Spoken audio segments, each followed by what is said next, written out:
Évangile de Jésus-Christ selon saint Marc, chapitre 16, versets 15 à 20.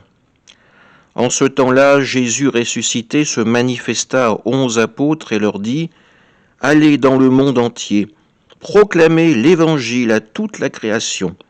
Celui qui croira et sera baptisé sera sauvé. Celui qui refusera de croire sera condamné. Voici les signes qui accompagneront ceux qui deviendront croyants.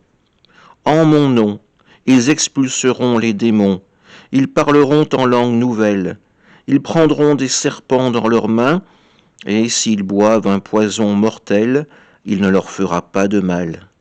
Ils imposeront les mains aux malades, et les malades s'en trouveront bien. » Le Seigneur Jésus, après leur avoir parlé, fut enlevé au ciel et s'assit à la droite de Dieu.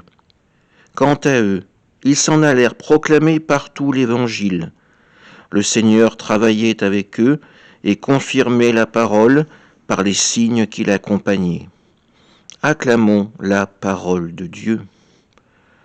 Aujourd'hui, l'Église célèbre saint Marc, et c'est cet Évangile que nous méditons pour nous rapprocher de la volonté du Seigneur, pour reconnaître ce qu'il nous envoie pour nous guider, pour nous aider à accueillir sa parole, à la faire nôtre, à mieux la saisir et à véritablement la mettre en pratique.